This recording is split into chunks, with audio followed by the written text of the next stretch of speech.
a real diamond. Again, it's a real diamond. So beautiful. First necklace, diamond. Is it beautiful? Yeah! Ah, yes.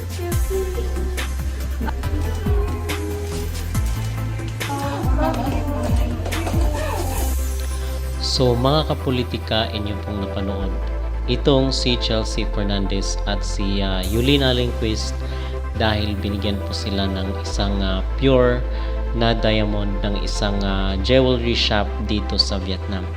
So ito yung continuation at yung pagpapatuloy ng kailang journey bilang top 2 dito sa Miss Cosmo 2025 winners. So pag-usapan natin mga kapolitika kasi nakakatuwa itong Miss Cosmo dahil talagang inaalagaan nila itong si Chelsea Fernandez at yung kanilang winner at wala tayong mga nakikitang nababalitang mga issues sa kanilang dalawa. Talagang happy vibes ang hatid nitong top 2 winner dito sa Miss Cosmo 2025 na ginanap sa bansang Vietnam nitong nakaraang buwan. Okay, so pag-uusapan natin mga kapolitika yung mga ganap ni Chelsea Fernandez. Pero bago ang lahat ay huwag kalimutang mag-like at mag-subscribe na rin kayo para updated kayo sa ating mga latest issue. So I believe na isa sa mga pinaka-highlight ng termino ni Chelsea Fernandez at itong si Yulina Lindquist itong pagbigay sa kanila ng isang legit na diamond necklace daw mga kapolitika at meron pang naka-imprenta na first initial letter ng pangalan ni Chelsea Fernandez na letter C. So doon kay sa ating mga naunang video ay nasabi natin na itong si Chelsea Fernandez ang binigyan ng diamond na jewelry and ngayon naman ayon doon sa post ay binigyan rin po itong si Yulina Lindquist ng jewelry na diamond. Kasi parang awkward naman yung andun na sa harap mo si Yulina and then si Chelsea lang yung bibigyan gayong si Yulina yung nanalo dito sa kailang kompetisyon. Kasi may nagko-comment doon sa post mga kapolitika kung binigyan rin ba itong si Yulina ng diamond jewelry nung nasabing store. So binigyan rin po silang dalawa para patas naman mga kapolitika kasi dalawa sila yung bumisita doon sa store and then isa lang yung kahit sabihin pa natin magkaroon talaga yun ng inggitan. Pero ang gusto ko talaga dito sa kailang dalawa ay happy vibes lang at talagang yung winner at yung first runner-up is nakikishare sila mga kapolitika sa limelight. Walang sapawan. Talagang pantay-pantay at patas lang kung ano yung mga benefits na nakukuha ni Yulina ay ganun rin kay Chelsea Fernandez. Okay? And then walang inggitan, walang mga issue, walang mga iskandalo at walang mga kontrobersya. In other words, hindi toxic. At nagustuhan ko dito sa Miss Cosmo kasi parang araw-araw meron silang mga ganap. Meron silang mga binibisitang mga institution, mga sponsor nila, mga endorsement at mga government institution, government agency. So ito yung nagustuhan ko dito sa Miss Cosmo. So ngayong araw mga kapolitika ay bumisita po itong si Chelsea Fernandez at si Yulina dito sa red carpet ng Hoti Holiday. So rumampa sila at naka-red gown itong si Chelsea Fernandez, yung kanyang isinuot. So napakaganda at according doon sa comment ng mga Vietnamese ay class A daw na celebrity itong si Chelsea. So nagagandahan talaga sila at nahumaling sila dito sa beauty ni Chelsea at talagang paborito nila mga kapolitika itong ating kababayan na first runner-up dito sa Miss Cosmo 2025. An intimate visit by Miss Cosmo 2025 Yulina Lindquist and runner-up Miss Cosmo 2025 Chelsea Fernandez at Wan Nguyen, Cosmo's Bird Nest. The top 2 Miss Cosmo 2025 enjoyed a friendly visit to the Wan Nguyen showroom, spending quality time exploring and experiencing the brand's premium bird's nest selection in a relaxed setting. As the gold sponsor of Miss Cosmo 2025, Wan Nguyen Cosmo's Bird Nest has accompanied the competition throughout its journey, offering refined nourishment that supports beauty, wellness, and radiant confidence. Set in an atmosphere of warmth and ease, the visit created memorable moments that reflected shared values of care, elegance, and a holistic approach to beauty.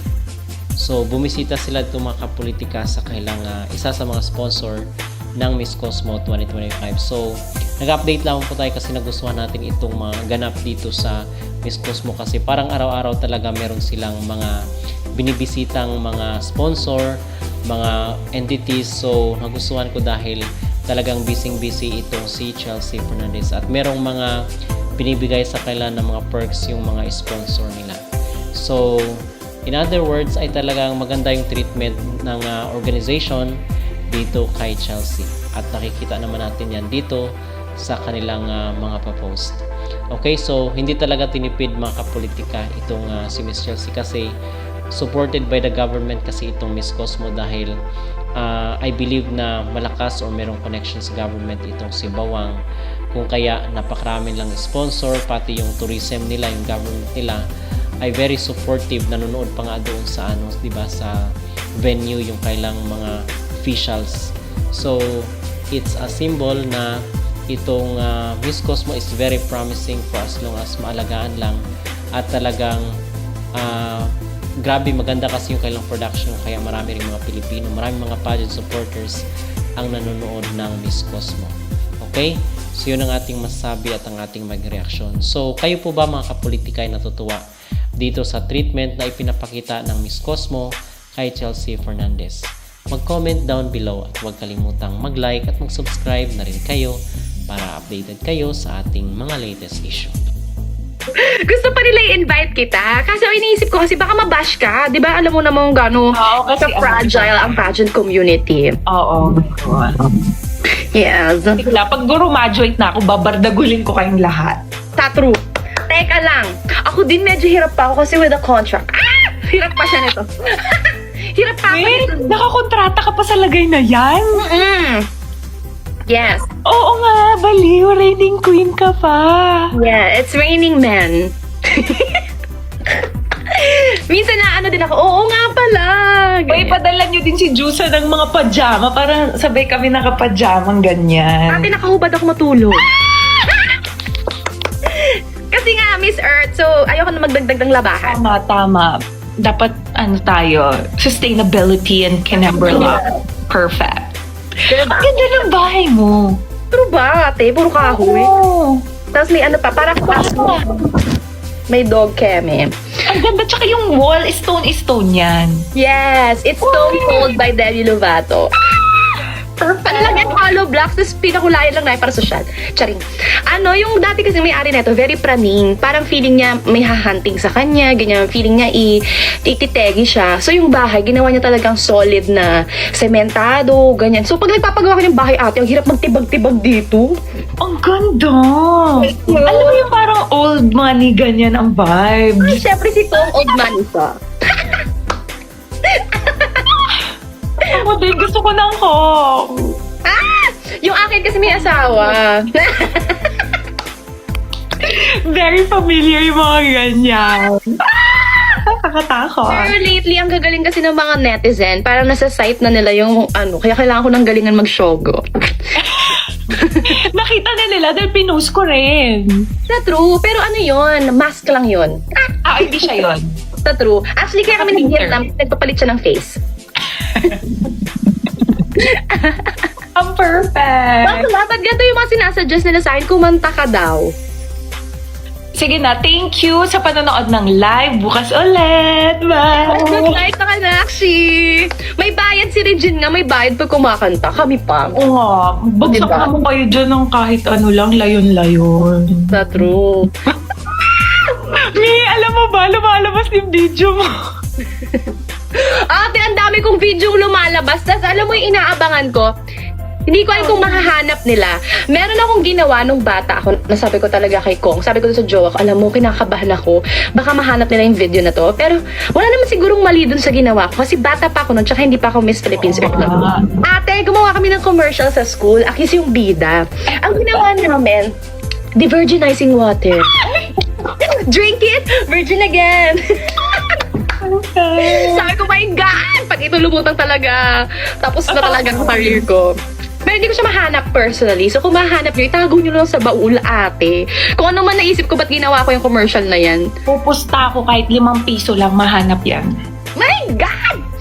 Sinasabi ko sa'yo, mahanap yan. Ano, naka-green ako doon as Miss Earth. Tapos parang umaarte-arte ako ng una. Ganyan. Parang ginamit niya lang ako. Heme-keme. Tapos may sulpok na na friend ko. Sabi niya, huwag ka na malungkot. Ganyan. This is the English. virginizing water. Ganyan. Drink it, virgin. Ganon. Oh my God, matatalo mo yung came back to the young and And beautiful you. matatalo yun. Diba? Tapos tinahanap din nila yung mga I Will Survive. Ate, hindi nyo nahanap yung babae ako ni Chelsea Fernandez. Yung may paparu-paru siya, te. Kung nahanap nyo yung I Will Survive ko, number 26 si Bakla nun, diba? 26 ba na 25? Oo nga, Bwisip. Nakahiga siya noon, tapos Kasama kami sa Miss Kasagayahan tapos Philippines may na. yung paru-paru si Bakla. Hindi natuloy. Dahil sa letrang B, bumagyo. Alam mo talaga, lalayo ako ng letrang B. Nasa iyo na talaga letrang B, nasa dugo mo na. Nalalaytay na siya as Joy B talaga. Oo. Joy bag, Joy buntis. Hindi nga alam. Actually, kaya ako nakaganto, tinatago ko yung bata. Buti hindi ang Miss Earth do. Baka mamaya magpanik sila. Hoy, buntis daw si Joy. Pati feeling ko sa dami ng alam mo yung kalokohan. Wala na sila Wala sila pinapaniwalaan.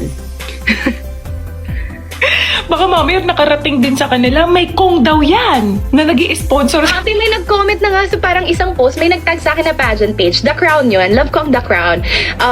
Sila, ayun nga, sila The Crown. So, nag-post sila, tapos parang pinost lang nila yung screen record or something. Tapos may nag-comment dun, ate, how true na si Joy Barcoma daw ay may jowang kongresista at may asawa pa daw. Ate, bumalik sa akin yung chismis na pinaggagawa ko. Okay lang yan, Mi. The true. Ang tactic ko Sabi na ngayon nila, bad publicity is publicity. perfect! My God! Mag-story muna kami. Ho Chi Minh City. Ane? Sumali ako ng Reyna ng Aliwan 2018 na dapat Maglaban tayo. pasali ka rin. At alam mo ba, ako ang pinakamasaya nun. Kasi sa letrang B, ikaw ay Back out. nag-back out. Perfect. Diba? Sabi ko noon, nakita kita, sabi ko, sino may makakasali sa Reyna ng Aliwan? Ganyan. Tapos nandun ka, te. Sabi ko, ayoko na sumali! Sa yung win. Tsaka may ongoing pageant ako noon, dun sa Pangasinan. Tapos din nila ako pinayagan mag-compete kahit na Pangasinan yung i-represent ko. Kasi sabi nila, hindi pa daw ako nananalo ng provincial. So, hindi ko daw pwede i-represent ang province sa Aliwan. Manalo daw muna ako. Ate, pag nanalo ako, tapos na yung Aliwan. Di, alam mo ba, syempre ako noon, first national pageant ko yun. Kaya todo stock talaga ako. Ang dami mong video sa YouTube na gumaganyan-ganyan ka sa mic. Hindi mo pinagsasalita yung co-candidate mo. Deserve.